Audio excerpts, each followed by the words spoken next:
चलो आज आपको स्कूल का सफर करवाते हैं।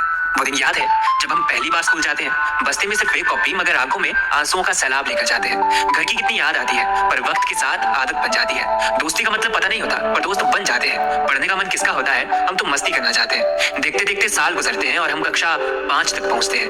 अब हम बड़े हो गए हैं, खुद को ऐसा सोचते हैं। नादानियां कितनी करते हैं, हम शरारती होते जाते हैं। कुछ इस तरह हम 6th क्लास में आ जाते हैं। जैसे जैसे क्लासेस बढ़ती है मस्ती बढ़ती जाती है। स्कूल के उन दिनों में अब घर की याद ही कहाँ आती है। स्पोर्ट्स वाला पीरियड, रिसेस वाली मस्ती, फ्री पीरियड में अंतराक्षरी और चोर सिपाही वाली पर्ची। 7th निकलने के बाद 8th में जब आते हैं हम इस क्लास तक तो काफी घमंड में आ जाते हैं। अरे अब हम बच्चे थोड़ी रहे, तो शरारतें भी नेक्स्ट लेवल होती है। सुबह जल्दी आकर एक्सचेंज डेस्क और चेयर होती है। बड़ी क्लासेस के साथ पंगे बखूबी हम करते हैं। चौक और डस्टर के लिए कितना हम लड़ते हैं। 9th क्लास की तो यार बात ही अलग है। पंगे करने में एक्सपर्ट हो जाते हैं हम सब है।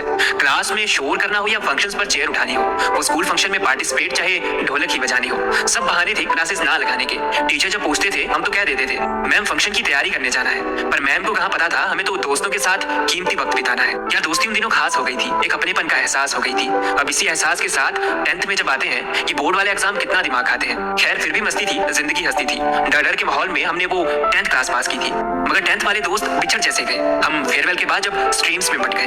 11th क्लास में स्टार्टिंग में तो कुछ समझ ही नहीं आ रहा था ये स्ट्रीम्स का पंगा है क्या, सब ऊपर ऊपर से जा रहा था। पर जिंदगी थोड़े दिनों बाद ट्रैक पर आ गई। कुछ नए दोस्त बने, कुछ पुरानों की यारी भाग गई। अब मस्ती बहुत होती थी, ख्याल बंक के भी आते थे। चाहे जैसी भी हो सिचुएशन हम बेहद मुस्कुराते थे। और याद है वो स्कूल ट्रिप कितनी मस्त निकली थी। वो स्कूल वाली बस जहाँ अपनी अपनी सीट थी, उस सीट पर जब कोई और बैठता था दिमाग एकदम गर्म हो जाता था। और याद है वो बरसात के दिन जब छाता स्कूल भूल जाता था, कितनी दफा लड़े, कितनी दफा एक दूसरे को सताया हमने। पर और भी वीडियोस आती रहेगी, जारी रहेगा स्कूल का सफर। मिलते हैं बहुत जल्द किसी नए वीडियो में। सब्सक्राइब कर देना।